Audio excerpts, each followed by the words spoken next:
Welcome to the Sun Solar Panel. I'm your host, Greg Esposito. Yeah, Tim Tompkins isn't here. Surprise, surprise. But I do have plenty of other people with us today. We've got Evan Sidery from Locked On Suns. Evan, welcome. How you guys doing? Oh, very good. How are you? Doing well. I'm glad to be on. We've got Brandon Clean from Locked On Suns. Brandon, how are you? Good. It's been almost exactly a year since the last time I was on, so I'm very excited to be joining you guys. You guys always help us out, so it should be fun. Yeah, we usually like to have everybody on a yearly rotation, so don't take it personally.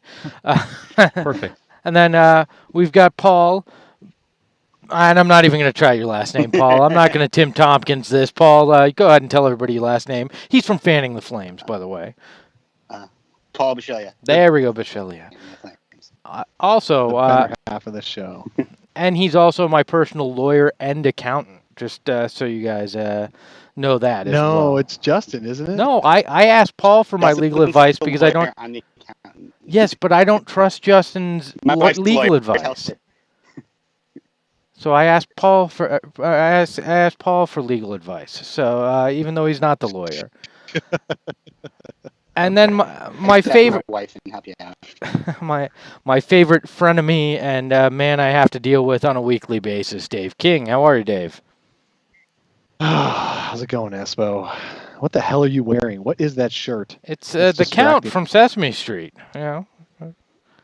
That's what staring at. Yeah, the original analytics master, the Count from Sesame Street. I actually was told in high school that I looked like him, so it's a running joke in my life that.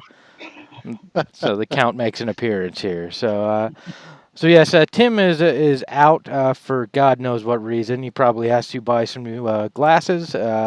I am playing hurt. I have bronchitis, so this will be my Jordan flu game. So if you see me what looks like dying on the screen, that's just me coughing. So don't worry about it. But guys, we got plenty to talk about. We are just days away from the Phoenix Suns season starting. Preseason in the books, thank God. Off season is over. Hallelujah. So let's get into it. Dave has prepared a plethora of questions for us to slog through. And so, Dave, why don't you take it away? Wow. Is there a better intro than that? Slogging through? Well, I mean, we're supposed to be generating excitement here, and you're talking about slogging. Anything you create, I have a problem your whole with. life is slogging through, Greg. So this is true. This is very true. Okay. All right. Thank you guys for coming on. This is an awesome megapod here. We got Locked On Suns, we got Fanning the Flames, and we got us. This is great. So let's start this thing off with a bang.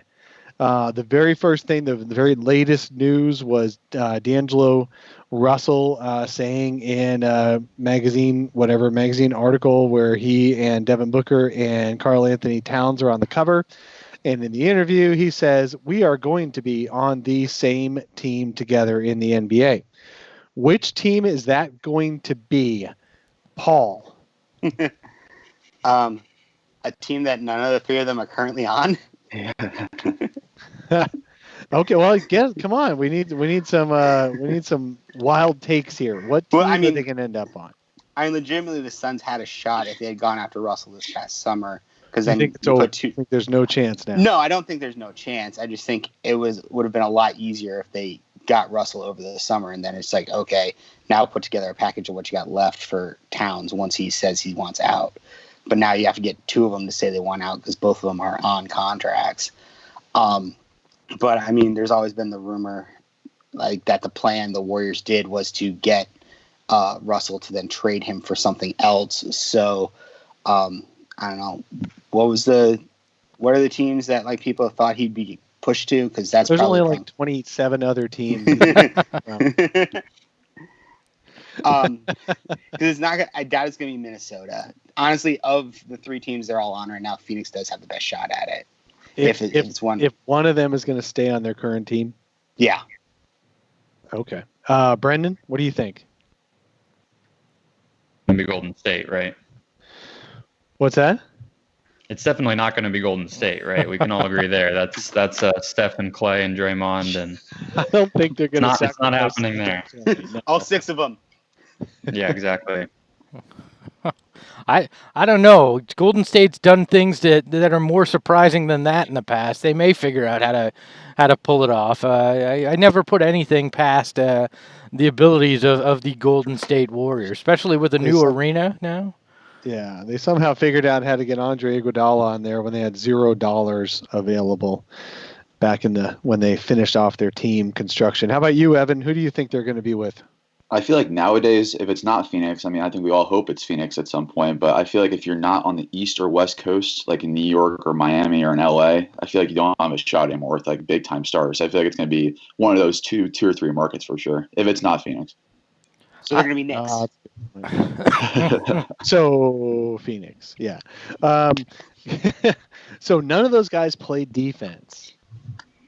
Yeah, no Do you problem. really think those three could be the core? Because you're going to max out. You're going to spend probably 80-90% of your salary cap on the three guys. I saw Can somebody you did the really- math. It would be 75% of your salary cap before China decides that the NBA is no longer somebody they want to be in business with. So All right, so three guys, 75% of your salary cap. You need 13 other guys for 25% of your salary cap, which is about $25 million for 13 people.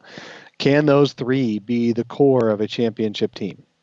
yeah, I could certainly see them being the core of a championship team. The question is, what city do they want to be? If they want up in Minnesota, it's going to be really hard to convince other guys to come live in Minnesota during the NBA season. I mean, they have glass encased walkways so you can get around a city there. It's that cold in Minnesota during most of the NBA season. I just don't see guys wanting to live there. Now in Phoenix, you might have a chance to convince other guys to take less, come play with a group like that. But it's all going to be about how the organization's managed and figuring out creative ways to get guys in, and a willingness to go over that luxury tax to make it happen, which means it becomes more and more difficult to see it in Phoenix, the reality of it there. If you're looking at anybody that has the assets to potentially pull it off and get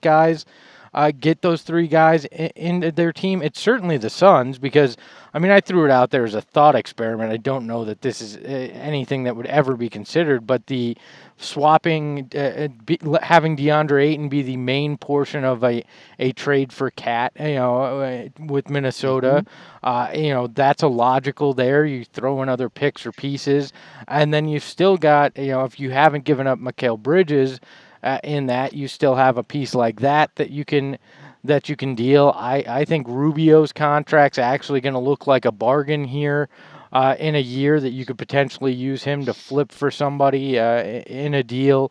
So there's certainly flexibility here in Phoenix, but I just don't understand, if that was your long-term plan, you wanted those three guys, you would have just signed D'Angelo Russell in the offseason. So if they're predestined to wind up playing together, I just don't see it likely being here in Phoenix, because you would have taken that first step. So I'd like to get to the bottom of that at some point, but I'm not sure if anyone's ever going to tell us the truth. But I am less convinced that the Suns even had all the right pieces in place to have actually just signed D'Angelo Russell to a restricted free agent offer. I don't think, I mean, maybe the Suns didn't pursue it as hard as they could, for sure. I don't disagree with that. But I'm not even sure he would have ended up available if the Suns were all over him. I think he still would have gone to Golden State. The Suns just would have been the jilted one instead of Minnesota. Yeah, I agree there. I think overall, when you see just what happened this offseason with Minnesota, they're in a meeting with D'Angelo Russell, then you see the trade happen when he's in that meeting. It would have been the exact same thing in Phoenix, and that would have broken everyone's heart. But we'd be gutted if that's what actually had happened in Phoenix. All those billboards, and then he's taken away during the meeting. That'd be horrible. Yeah. But you look at that, though, and doesn't that lead you to believe Minnesota's the team that's going to be most aggressive? Because they were actually at the table with D'Angelo Russell and had him ripped away, and now, to me, that is a signal they'll be aggressive to try to put these three guys together at some point. Much like Phoenix, they're not on the coast, so they're likely to be aggressive trying to acquire guys that otherwise wouldn't just sign with them. But you're right. So it's possible then Minnesota could be a place where they end up. But you really think all three guys want to spend their careers in Minnesota? There, you're already talking about it. I don't know about that. No, but all three guys are under long-term contracts at this point, so that's the thing. At least they'd be happy enough to be together, regardless of the city at that point, and they're all making their money. What about Andrew Wiggins here? Oh God! Where does he fit in? Because that's the wrench here. Yeah, he's gonna wind up in Phoenix with all our luck. You know, that seems like the kind of guy we're destined to deal with. Wait a minute. How does this happen? Wait a minute. You can flay yourself all you want, Greg, but there's no way in acquiring all these guys or not acquiring all these guys. Andrew Wiggins said, "You're saying DeAndre Ayton goes no? Well, how is it possible? No, I'm saying Andrew Wiggins ends up in Phoenix as part of this whole thing because at this point." I'm just preparing myself for Devin Booker to wind up in Minnesota because I'm a self-loathing Suns fan. Andrew Wiggins, that's how you came up with that. Jesus Christ. See? I might not be able to be a Suns fan after that. They're all going to be Spurs. Oh, yeah, there we go. There's Paul. And they're going to play defense. There you go. Then I take up reading as my hobby, and I abandon sports altogether. That's the way this happens. All right, next topic. And I'm going to go off the list again here because we're not quite to the Suns yet. Speaking of guys doing teams and suddenly playing defense, like Paul just mentioned, what do you guys think about Marquise Chris in Golden State and Dragan Bender in Milwaukee, the two best teams in each conference? Brendan.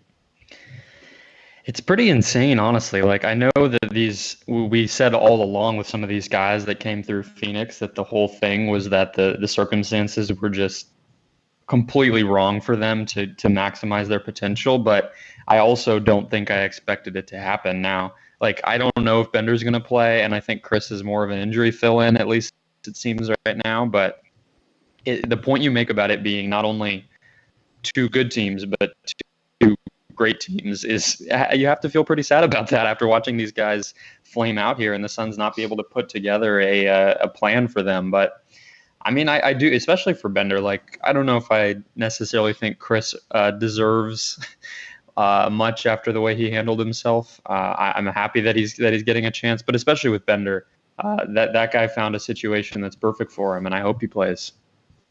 Evan. Personally, I was talking about this on Locked On Suns earlier this week, and I feel like this is an interesting question that we asked each other, Brent and I, because I feel like if Bender and Chris were with Monty Williams and James Jones instead of Ryan McDonough and the slew of coaches he had, I wonder if it would have been different here, because I feel like those guys would have been taken slower.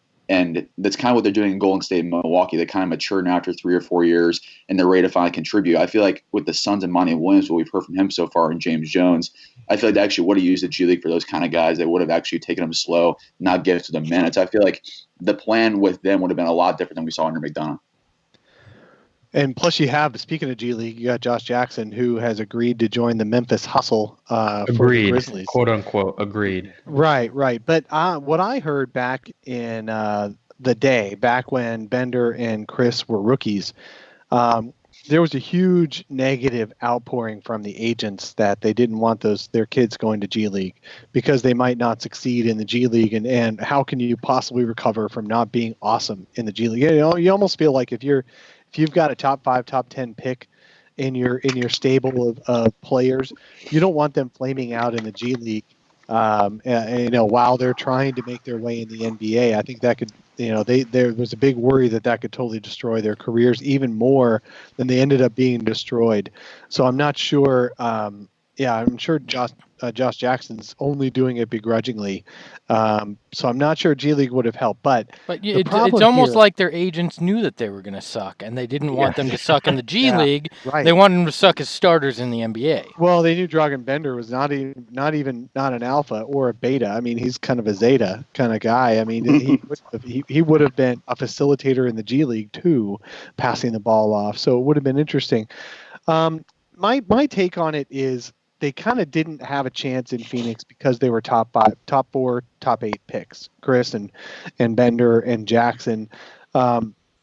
you can't let those guys just be low rotation players. You can't, the fans, the ownership, the organization would not have been happy with those guys being 10th to 15th level guys and be happy with that as top 10 picks.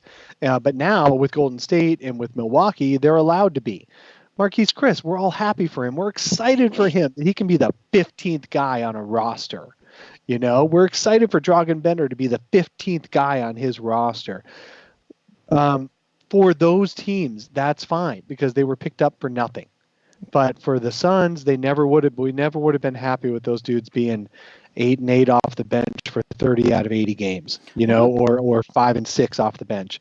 So that's, I think, the difference between them succeeding, quote unquote, with another team versus succeeding with Phoenix. Look, you are bearing the lead here too. We're not even talking about the Draymond Green quote when it came to this, and blaming people like us.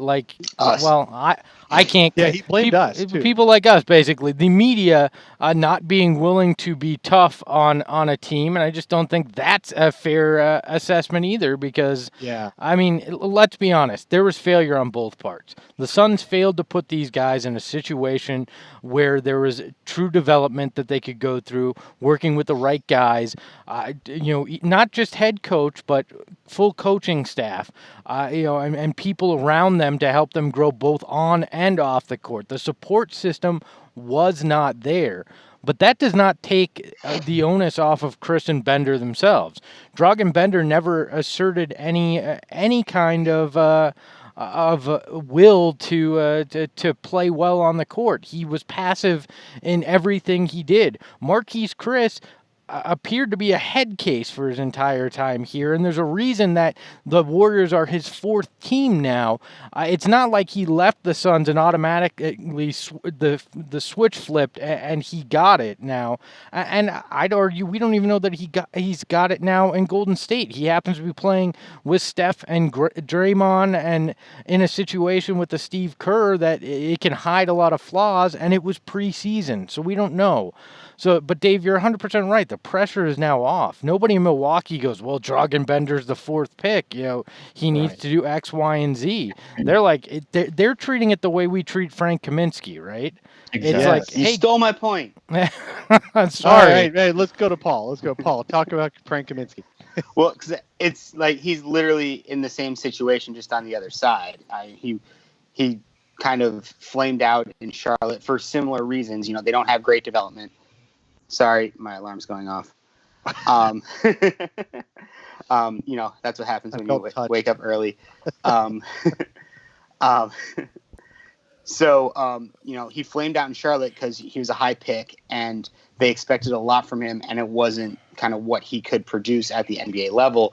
But then, he comes here to Phoenix and plays really well in preseason because the pressure's off. He's got a role. He's a role player. He's a bench player. He doesn't have the pressure of being the starting power forward. He may earn it. Who knows? Or maybe starting center, as some people want on Twitter. But it's, they're put in a situation with no pressure. So every mistake they make isn't highlighted as a catastrophic failure. And now they can make those mistakes and learn from those mistakes. Whereas we were throwing guys who were projects into teams that had expectations of being good, and then failing. And then they're getting blamed. Let's move on to Sun stuff. I know people are sick of us talking about former Suns. Let's talk about current Suns. We are about, this is Saturday morning right now. You're probably watching this sometime before the season started. The season starts Wednesday evening against the Sacramento Kings. One thing Coach Monty Williams said in preseason was that he wanted to have a core four of players. He wanted a core of four players, of which two would play always at all times. So at least two would be on the floor at all times. So this kind of implies some of us could take it as that's four of the starting lineup, two starting lineup people on the court at all times with rotations. Or you could just take it as four core people who will always be two at a time. So I want to go around the table and have you guys tell me who you think the core four are. Let's start with Evan. It's a tough one. I've actually waffled back and forth on some of these guys because I think the first two are obvious, or Booker and Ayton, and then probably Kelly Oubre is third. But I used to have Ricky Rubio my fourth spot, but I honestly think Mikal Bridges is the fourth guy there. So I think it's Booker, Ayton, Oubre, and Bridges. I think just having Bridges and Oubre out there for versatility reasons, I think Oubre in the second unit especially is going to be huge because we've seen already that second unit needs a scoring jolt, and when Oubre's now at the starter, he's going to take over that second unit a lot. All right, Brendan, what do you think? Yeah, I was surprised. I was thinking at first when I was hearing him say that he was talking about like 4 lineups and wanting to have 2. And then I went back and read your story and listened to the quote again, and I was like, okay, well, that kind of changes how I was looking at it. And I agree with Evan that I don't think it's necessarily going to be Ricky Rubio because I think we'll see them bring him along pretty slowly. So, or not slowly, but I don't think he'll be a 35-minute type of guy. So to me, it's probably going to be Booker and Ayton. And then I'll say Oubre, and I think the other guy is going to be a guard. I think it could be Tyler Johnson. Like, I think he will play just as many minutes as Ricky Rubio here. So I'll say the fourth one is a combo of those two guys because I think they'll be pretty interchangeable. This is interesting. I like how we're getting different 4s. All right, Paul, go for it. I'm going to be basic. It's basically you are obviously Booker and Ayton. I'm actually going to say Rubio because I think particularly with the bench unit, if he's going to be splitting time with Booker, we need him out there to steady that offense and keep them from kind of getting out of control. Where I really waffle is that fourth guy, and I think that's where most people kind of waffle is who is that fourth guy. And I think the 2 biggest options are Oubre and Bridges, and I'm going to stick with Oubre right now just because similarly with Rubio being on with that bench unit to kind of settle it down, Oubre is going to be the offense on that bench unit. So he lights it up. Rubio settles it down. So that's kind of, and mixing those groups up together will constantly have either somebody who can, run the show, somebody who can score and whatnot. And whatnot. That's a good finish. I like that. I wasn't going to say defense.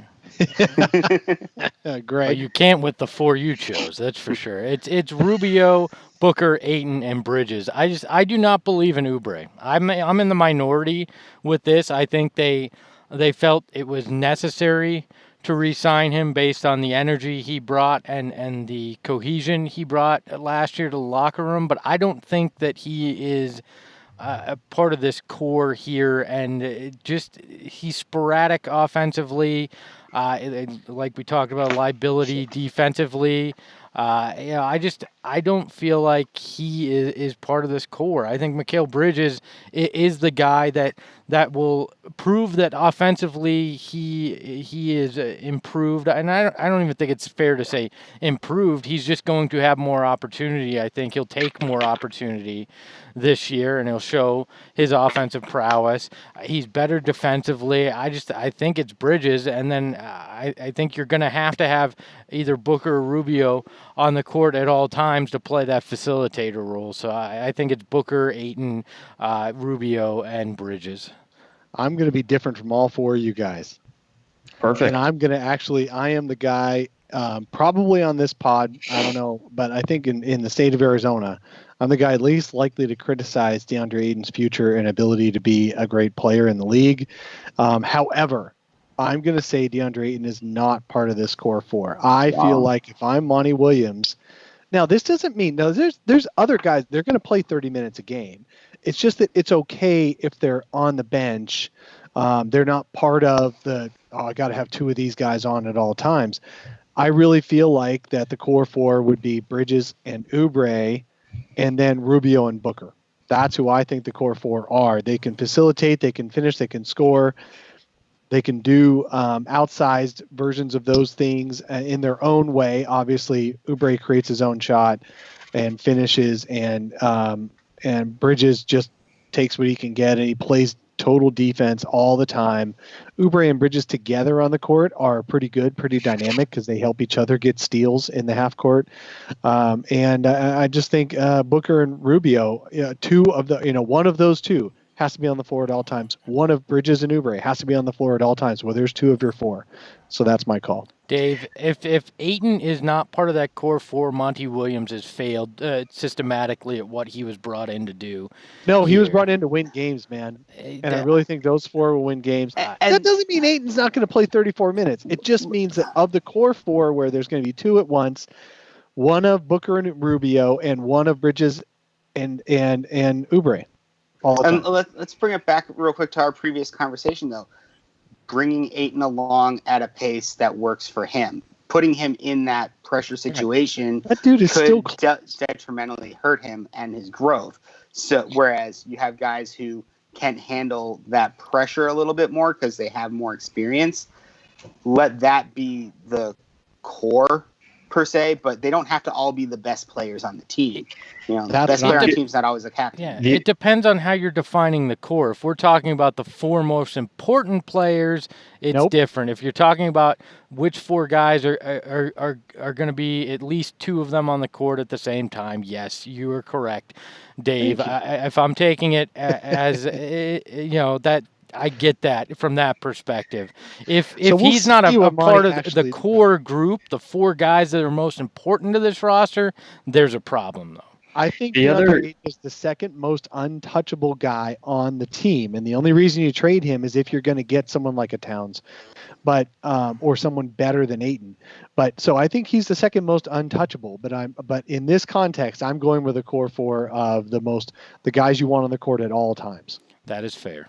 Okay. All right. Next question. Now this might be quicker, but we'll go through. Can Booker and Ayton really be a 1 and a 1A on a playoff caliber team? Now this is a 50-win team. This is a team that can make the playoffs and be consistent. Like, let's think about in terms of Portland. Portland every year gets into the second round of the playoffs. They don't necessarily go any further, but Damian Lillard and CJ McCollum are 1 and 1A on a playoff caliber team. That doesn't mean the 2 of them win a championship.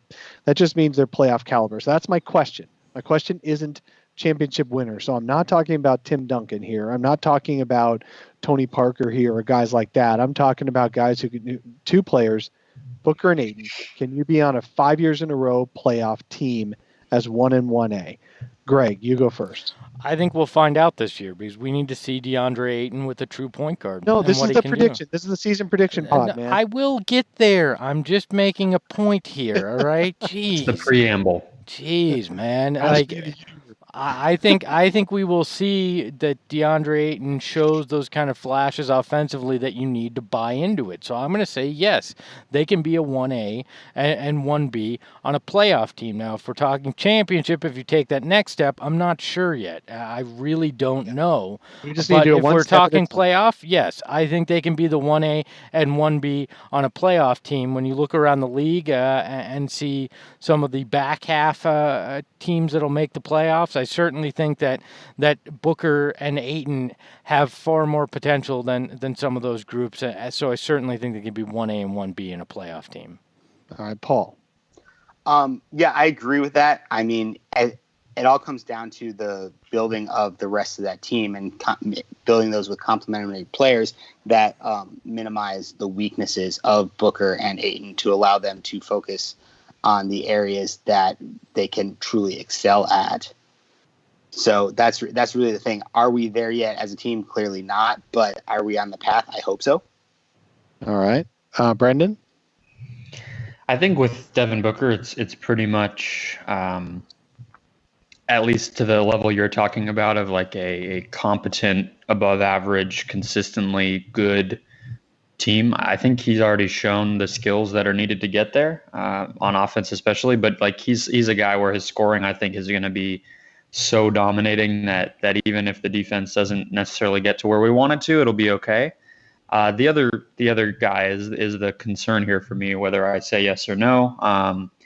And I tend to agree with Greg that like 1 year is not enough to say one way or the other. But if we are, gun to the head here, predicting, I think yes. I mean, I think they can get to a point where they are a good team consistently. The concerns I have with Ayton are at the higher level, at the next level of what do you do in the playoffs? How do you close game, the pressure's on. Can you get a stop and turn it around and go get an easy shot on the other end? That stuff, like, ooh, I do not know with DeAndre right now, but good, like those Hawks teams or whatever comp you want to use. I think so. Evan. I think Brendan's point was right on with what I was going to say there, because I think Devin Booker, once he gets into a playoff atmosphere, is going to be absolutely dominant. He's going to be like averaging 30 points per game because his scoring transits all over the court in that kind of setting. But I think DeAndre Ayton's the big question here as far as can he be consistent defensively. I know he's a 20-10 guy offensively, but defensively, we need to see him actually get a block and a half, 2 blocks per game at this point. We need to see him take these steps forward and be a legitimate playoff team. But right now, I think he's on the right path. It's a slow development, of course, but I think that right now, if you want to stay consistent 45, 50 win team in a couple of years, I think they could do that. I think that's really possible. So Jim Rose in the chat brings up a good point, though. Does Ayton think he actually works harder than he really does? And yes. And that I think that every young kid does. I think so. And that's what Monty Williams has to get through this year. He has to break through that and get him to realize, no, that's not the case. You are not working as hard as you can. You're not reaching that next level. And I think if Monty can do that with the pairing of him with Rubio, Ayton with Rubio on offense, you'll start to see the guy that we all hope. Now, if he doesn't get over that mental hurdle, though, there's going to be a problem because he has to realize these things. And to everybody's point, yes, it's a youth thing, but it's also, if you don't have somebody to mentor you past it could become an older adult thing as well. Yeah, the point I've always made with Ayton is that talking to him and seeing how he plays on the court and all these different things we've had over the year that he's been on the team is like he really doesn't love to do things unless they're like fun for him or he can get something out of it. And I really don't mean to belittle him by saying that, but I think it's true. He always loves when he's having a great time on the court and not so much when it gets kind of ugly. And so I'm going to go back that's to that another Orlando hurdle. game back to last December. When you say can DeAndre Ayton get the stops on one end and the easy buckets on the other? And there was a game last year that he did that. He got like 2 or 3 blocks or stops in a row defensively at the rim, not just out in the court, but at the rim, and they scored easy on the other end. He was winded after that. Yeah, exactly. But can he? Absolutely. If he's in better shape, more likely. Is he consistent? No. And that's the difference. Can Monty get him consistently believing in what he's got to do to win games? That's going to be a process. All right, let's move on to our next. And Evan, you're going to go first this time. Which preseason surprise will maintain it in the regular season? So we had a lot of surprises. We had Frank Kaminsky, Jevon Carter, Cam Johnson, Ty Jerome, and we had some negative surprises too, like Mikal Bridges looks a little bit off, like his shot is still a little bit off. Which surprise do you think is going to maintain in the regular season? I think Cam Johnson. I really like what I've seen so far from him. He's actually looked competent defensively. That's the one worry I had about him. Would he be like just a turnstile on defense? He actually isn't. He's a 6'9" guy who can guard 2 through 4 at points. If it's a lighter 4 like Michael Porter, like we saw in the preseason game in Denver, he can really guard MPJ pretty, not easily, but he's actually competent enough to guard a guy like him, and that's a really promising sign for me. And that shot, I mean, he shot 45% from 3 in preseason action. That shot looks beautiful, and I think that's just going to translate immediately to the point where I think he's going to force himself in the rotation here, where I think he's going to deserve at least 20 minutes of playing time in the next couple of months because that shooting ability and that competent defense that I was worried about, it's there for Cam Johnson. I think just having a smart, high IQ player, another one like that, alongside like Mikal Bridges and the starters, I think he's going to be playing a lot more minutes than we think in the next couple months. So I'm going to go Cam Johnson. Who's going to lose the time, though? Oh, that's a good point. I don't know. That's a very good question. Yeah, Brendan, you go next. I think that I'll go with the other rookie, actually. A pleasant surprise will continue again. Like, we don't know the rotation yet. Maybe we're saying guys who won't even break the rotation, but right. just as far as guys who I was excited by what I saw, and I think that they have more room to grow. I mean, it's easy to say they're rookies when you look at it that way, but Jerome, especially to me, was not someone I was really expecting that they would even like put on the court much. I know it's the preseason, but just to see him take advantage of minutes the way he did and show that the scoring and passing ability was going to translate right away, like a 24th pick with the history that this franchise has had, we talk about the lottery so much, but they've really never done something like this with a back of the first round guy either. And it seems like at the very least he's playable, and that surprised me. And I think that he should probably get minutes going forward. All right, Greg, what do you think? I think it's going to be Frank Kaminsky. I think he showed that he understands what his role in this league is. And is now comfortable in his situation, like we talked about earlier. The pressure isn't there, and he showed he's more than just shooting threes. He can facilitate a little bit as well. So I feel like he's going to be the surprise that carries over, very much like and probably not to the level, but very much like we saw with Channing Frye back in the day, where a very similar situation. It came in after having been a higher draft pick and really was just good for the locker room, did the little things on the court. I think Frank will be there. The other dark horse here is Aaron Baines' mask. I think he's going to get used to playing in it, and it gives him a cool look. So that may be the other surprise that lasts through the season. Paul? Just for fun, I'll take the one nobody talked about. I'll talk about Jevon Carter.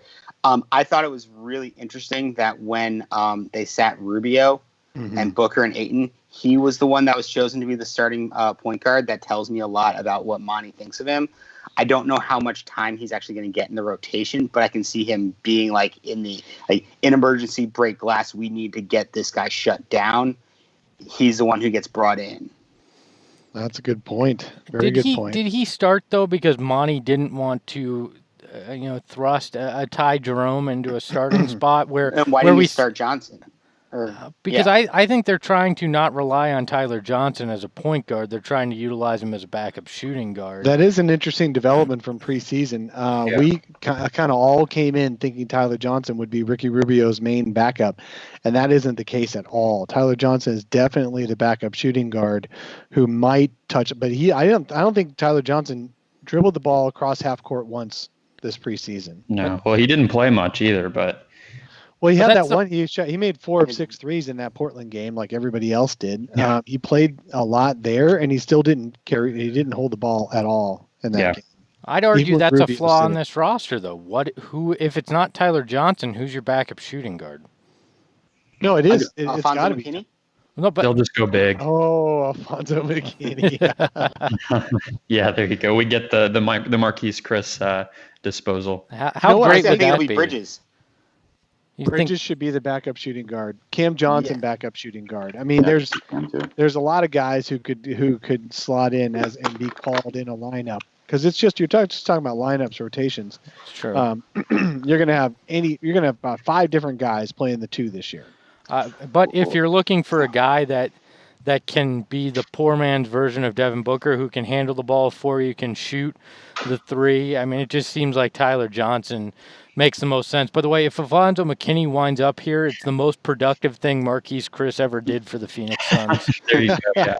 That is so funny. And Matt Moore of HP Basketball, he Action Network and all that, he actually tweeted the other day, he's like, so if the Suns had released their starting small forward to sign Marquise Chris off the street, how would people feel about that? And actually, because basically he's saying it's kind of dumb to let your starting small forward go when all you've got left is Glenn Robinson Jr.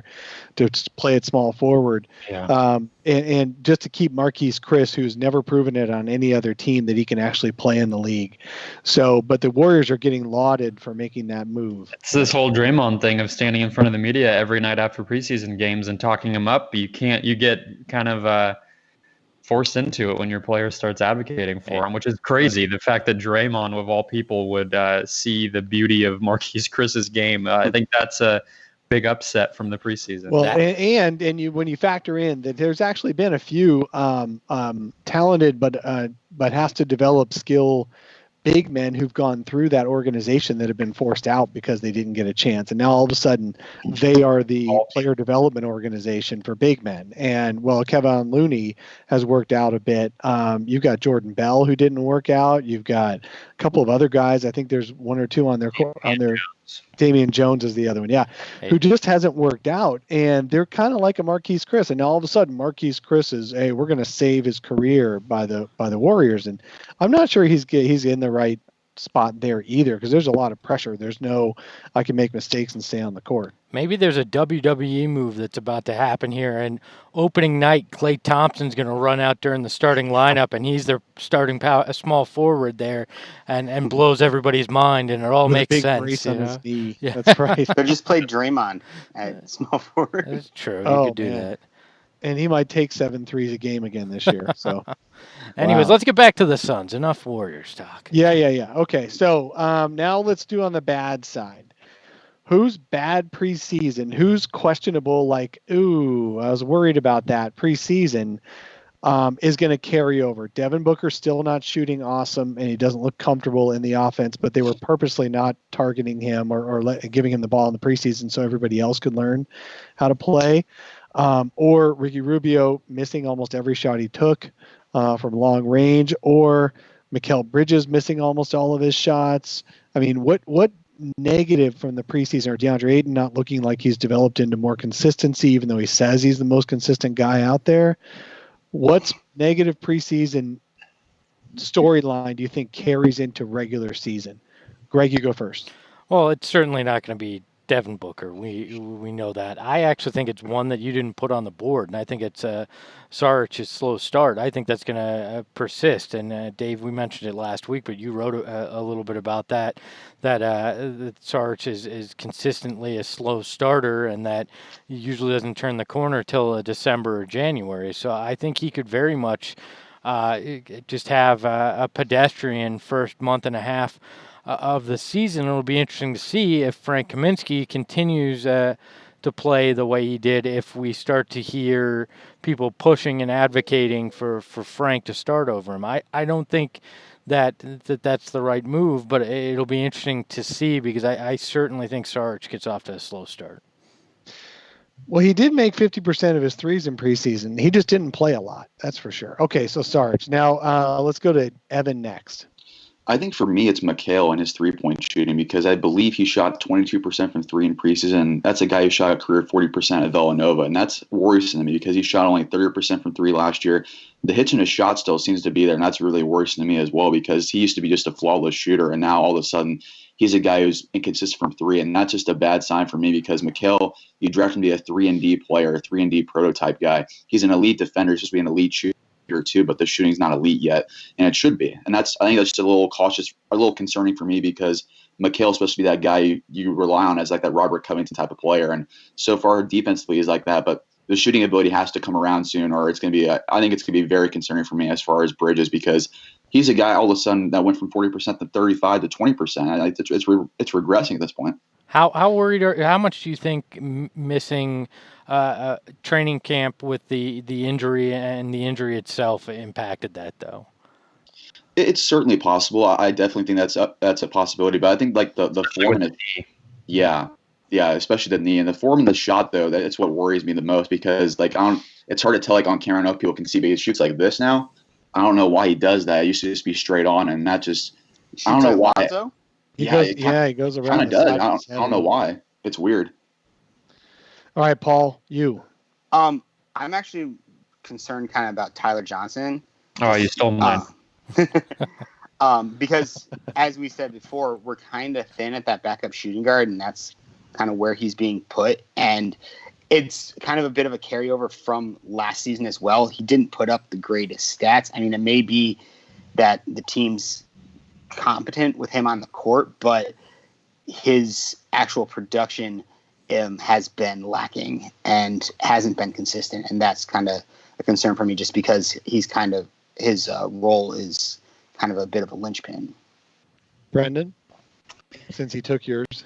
Yeah, no, it was going to be Tyler as well. I mean, I just think the injuries too was what I was going to point out, which is just the fact that he missed games at the end of last year and then sat with soreness in the same leg that he had the injury last year. So I mean, it's kind of cheating to say injuries, but I think Tyler has to be a guy that we just keep an eye on in that regard. I don't really think anyone else had like a terrifically bad. I mean, I don't think Johnson did either, except for the injuries. I don't think anyone was just atrocious. I actually thought Saric kind of rebounded in a nice way after starting badly. So I'm not too pessimistic about anyone. Is that acceptable? Am I allowed to be optimistic here? Oh, you're going to get your heart broken. That's We're down to 5 days left of convincing ourselves of anything. Okay. And then let's see, Greg. I already answered it. Did you already do it? Okay, good. Let's go on Dave, to the next. Did you answer, Dave? Did I? No, I didn't. I'd say the bad preseason I'm worried about is going to be how long it takes for DeAndre Ayton to be a little bit more clueful.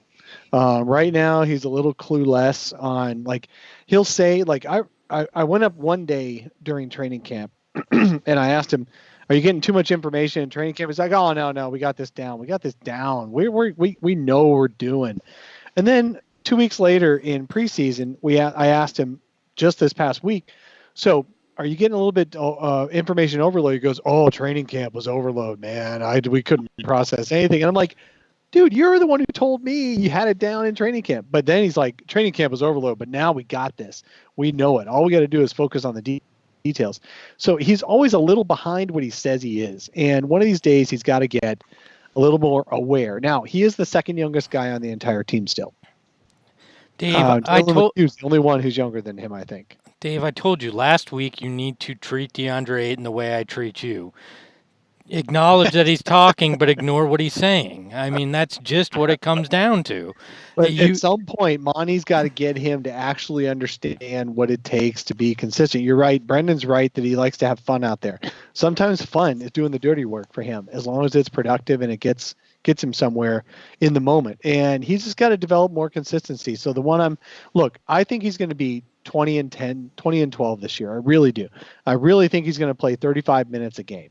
I really think he's going to be a part of the best 4 players on the entire team. Absolutely. I think he's been one of the best 2. I already said 1 and 1A.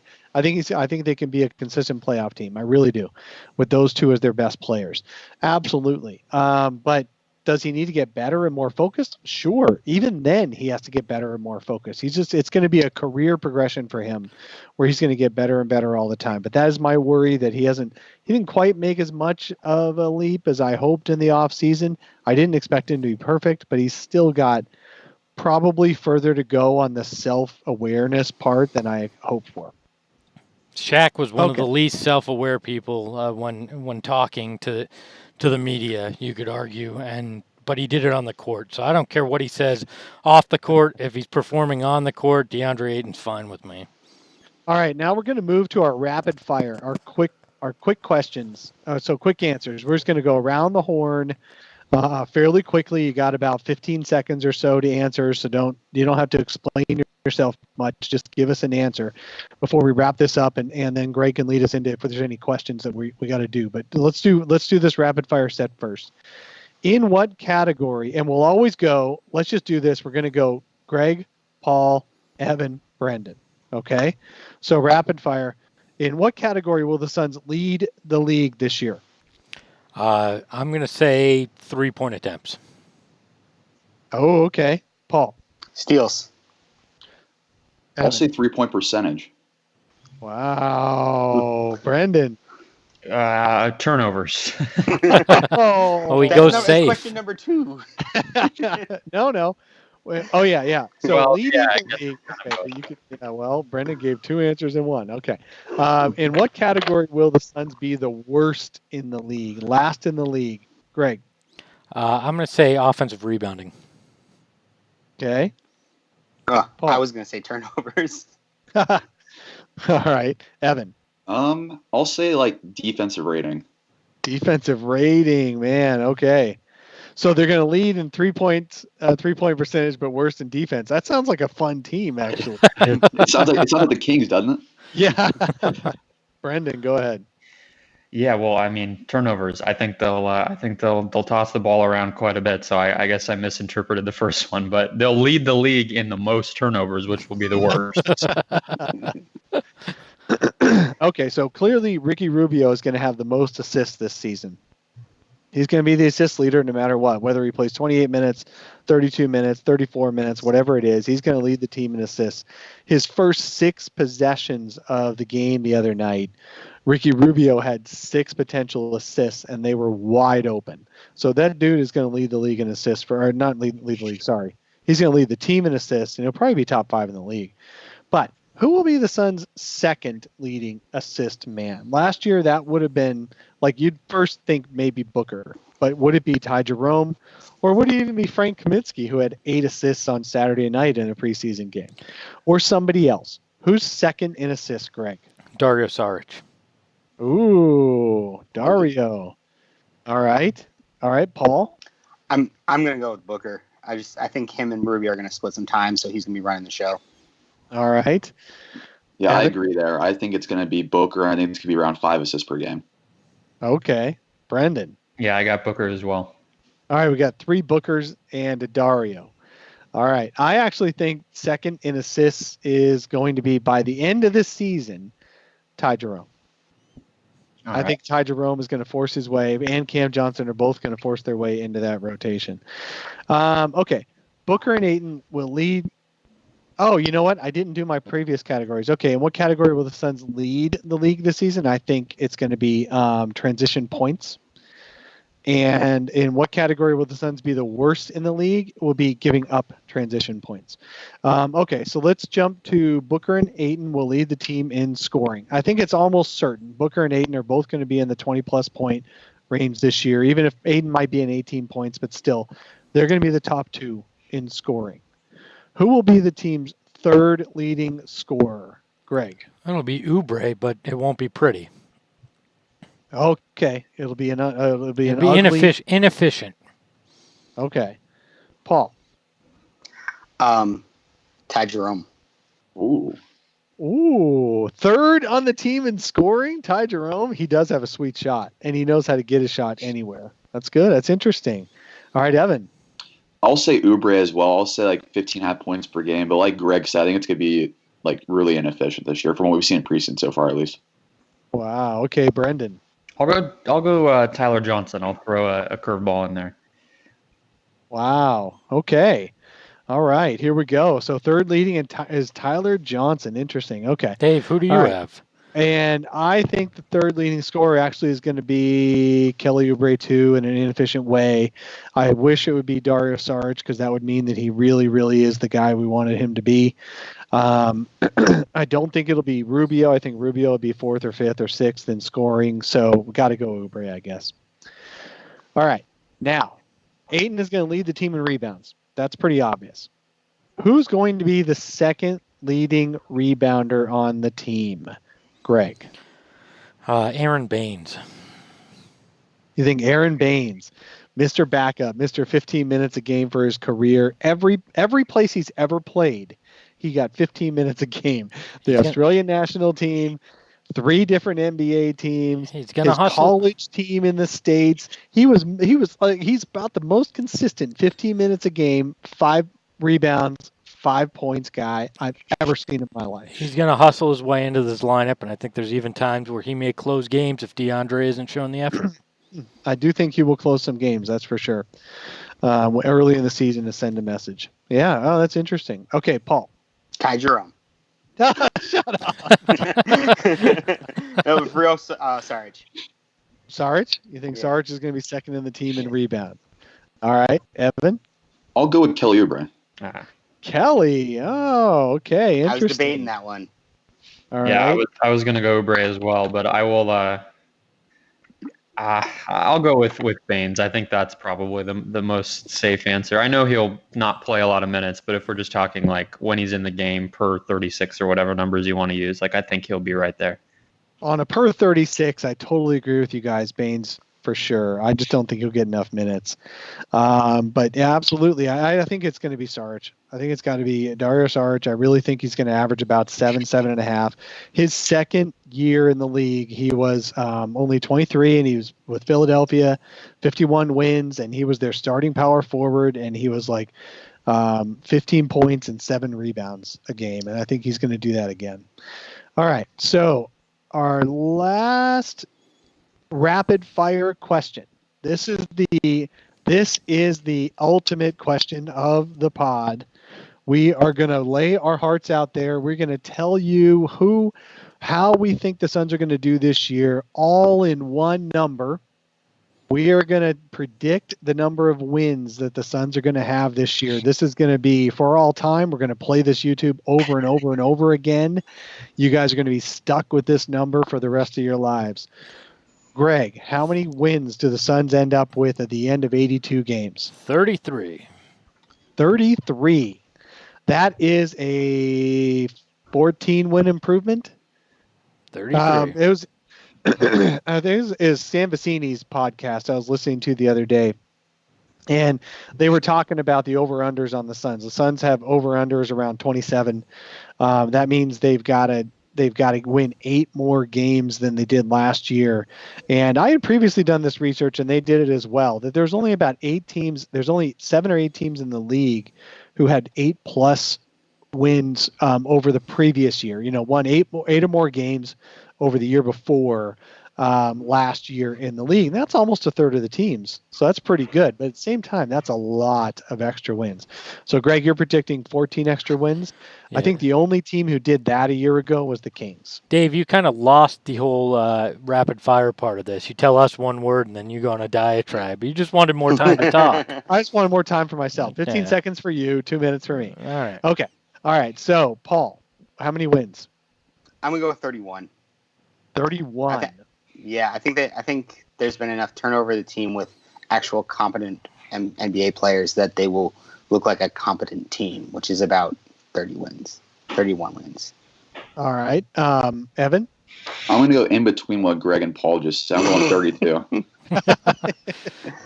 It's like Your Price is writing it? No, that's the worst Price is Right bid. You never bid in between two people exactly. That's just bad. I bid 1. Yeah, exactly. All right, Brendan, what's your bid? I'm higher than everybody here. I've been holding myself to the number because I said it to start out, but I'll go 35. I do just want to mention, too, though, that the over-under in Vegas is 29.5, so there is an expectation this team improves by quite a bit just with what they did this summer. So I don't think we're all like crazy to think that they'll be one of the most improved teams, but I'm going above everybody anyway. I'll go 35. 35. All right. So it's at 29.5 now. I think there was one site that had it at 27.5. So, but you're right. I think the consensus right now is 29.5. Okay. Then let's see. What's my prediction? My prediction. So we have 31, 32, 33, and 35. I actually did a prediction for SB Nation, and it came in at 34. So we can all have our own. But you know what? On this pod, on this special, this Megapod special, I'm actually going to be Mr. Optimistic, and I'm going to go all the way up to 38. Oh, my goodness. I thought you were going to say playoffs for a second, Dave. They're going to double. Yeah, they're going to double their wins, 38. Aren't we all going to look dumb when they get 44? Aren't they? We all going to look dumb when they win 48 again in a surprise season that none of us saw coming? Yeah, I'll be happy though. I'll be happy. That's true. I'll take if that. If they win 48, I would say we kind of saw it coming. In a way, we're just being conservative. Well, we are being conservative. I think. I see a lot of positives in this team. I really, really do. I love the way actually they're responding to, it just shocked the heck out of me. So Igor, I really loved as a coach. I really thought Igor was a great coach. He didn't connect with his players. He didn't get them to buy in. I mean, and he had a really, really, really bad roster. It was a terrible roster, but they were last in the league in pace in preseason a year ago. And all that, I mean, he couldn't get these guys to actually play at a fast pace. Whereas Monty, who comes in with a reputation of a slow pace, they're fourth, or actually they finished ninth after a bad game against Denver, but they were fourth going into that Denver game in pace. That's pretty great, and especially for a Monty Williams team. And they were taking, because they take quick shots. They take early. When your shot's open, you take it. I like how he's got these guys responding. I like how there's actual NBA level players at every position, at every rotation spot. And that the rookies have to earn their way. I think it's all really, really positive. The difference is simply having a point guard. I think that makes it such a difference in the speed and the operation of your offense when you're not trying to force G League talent or Devin Booker to run the show for you. It'll be really interesting seeing Devin Booker and how he ingrades in this offense if it's not a Devin Booker or the rest of the team thing. It's my number one question right now. How much do we have to worry about them getting off to a slow start? Because that first 12 games is brutal. The first 12 games is brutal for sure, but they have 9 of them at home. Does home matter though when it's a half full arena? I mean, I hate to be pessimistic in that way, but let's be honest. This isn't the Purple Palace of the '90s or the Planet Orange of 7 seconds or less. This is a much different dynamic at home now. Outside of being more comfortable, but I totally get what you're saying, Greg. But having been at all these home games, struggling through. I mean, you know, everyone owes me a beer for this, but I've been at all these freaking games last few years. And one thing that is consistent, it doesn't matter if the stadium is 2/3 full, and it doesn't matter if half of those are fans of the other team. If the Suns are within 5 points in the fourth quarter and they're really closing out a game, that stadium still gets really loud, and the players talk about it after the game as the fans helped carry them at the end of the game. So I really do think being at home does matter, unless you're getting blown out by 20. Look. If they start getting blown out by 20, it doesn't matter where they're playing. That's for sure. Yeah. But if it's a close game, these fans are going to help them finish off some of those games, and it's going to be a really fun environment. So, yes, I do think it matters that you're at home. All right. Well, that was our round of questions. As a wrap-up, do you have any final thoughts, Evan? I'm just excited for the season. I know we're less than a week away now, and I think since we started covering the team, Brandon and I on the Locked On Suns podcast, I think we're actually excited now for optimism this year because we've been seeing 21 wins and 19 wins, and I think the mountain's going to climb back up this year. I think with what we predicted today with all of us going above 30 wins, I think this team should be above 30 wins, and actually this is the most talented team I think we've all seen the past 3 or 4 years. All right, Brendan, any closing thoughts? Just happy everybody's healthy. That's one thing that I think is has to be part of like why we're so optimistic here. Like this is a team where last year we had Devin Booker, the best player on the team, as questionable for opening night. Obviously he went on to play and then soon after that went back to the shelf, but no one in the main rotation, no one really at all on the roster is dealing with injury concerns right now. And I think when we talk about them getting off to a good or bad start, I think that has to be a reason to think that they will at least be competitive to start things off. So a good note, I think, for sure. Paul. Well, I mean, I am from the podcast of optimism, so I'm glad that everybody else is getting on our bandwagon. But yeah, it's I'm looking forward to the season just because every other sport I've followed has had a crushing season, and it's nice to start fresh again. So and actually have hope. Greg, it is exciting to actually feel like we're going to watch a team that's going to be entertaining. Because it's been a while since we've had entertaining basketball even. Just that mild threshold to cross with this. And there's no doubt in my mind that this team will be entertaining this year. Now, I don't know that it'll translate into huge success. Maybe we're all surprised. And, yeah, like we said, they're in the 40s in wins. And it's beyond all of our wildest imaginations. But at least I can guarantee this is going to be entertaining more so than anything we've seen in the last 3 or 4 years. And that's enough to get me through and enjoy this year. Yeah, I'm really excited. I'm really looking forward to it. I say this every year, though. I listened to myself from a year ago, and I was excited then, too, somehow. Although I still predicted under 30 wins. So this year I definitely feel a ton better about the team. I really think they're going to be interesting and fun to watch. And they're not going to fold like Tyler Johnson said last February when he was acquired in January. But he said, like, late January, he's like, man, these guys, all you had to do with the Suns was keep playing. And eventually the team will fold. And I don't think they'll fold this year. I think they're going to take on that kind of personality that isn't going to give up. So I'm really looking forward to the season. So you guys, you can find Paul along with Justin on Fanning the Flames. That's a weekly or monthly, quarterly podcast. That season starts, we get more consistent. Yeah. So they're going to try for weekly. You can find them on Bright Side of the Sun and also on your favorite podcast app.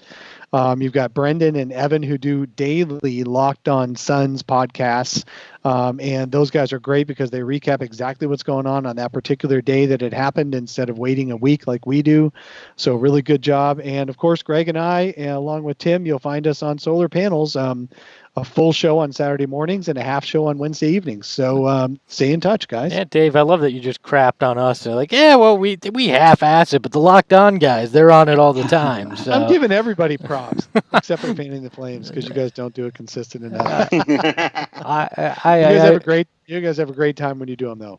I am always impressed with anybody that can go 5 days a week. I can barely do it with my own job, so congratulations, guys. So ready for games. Games. Don't forget to subscribe to the Sun Solar Panel wherever you find podcasts, and I guess you can give a subscribe to Fanning the Flames and Locked On Suns while you're there. Leave a review for us and for the other guys as well. As Dave mentioned, you can find us here on YouTube live Wednesday, 7 p.m. Phoenix time, although that's probably going to have to rotate a little bit with the games starting since there will be games then, but we'll figure out. Do it on off night. Yeah, we'll figure out when those midweeks are, and then you can find us every Saturday morning right here. You can support the show by clicking the link in the description or of this episode. So for Evan, for Paul, for Dave, for everybody, Brendan. I always want to say Brandon, and I was trying to avoid screwing up. Brendan. It was smooth, and Dave cut you off. I would have been okay with it. For all the guys, and not Tim Tompkins, since he bailed on us and forced Dave and I to host or it. Justin. Or Justin, who bailed as well. I'm Greg Esposito. Thanks for listening to the Sun Solar Panel, and we'll catch you next week.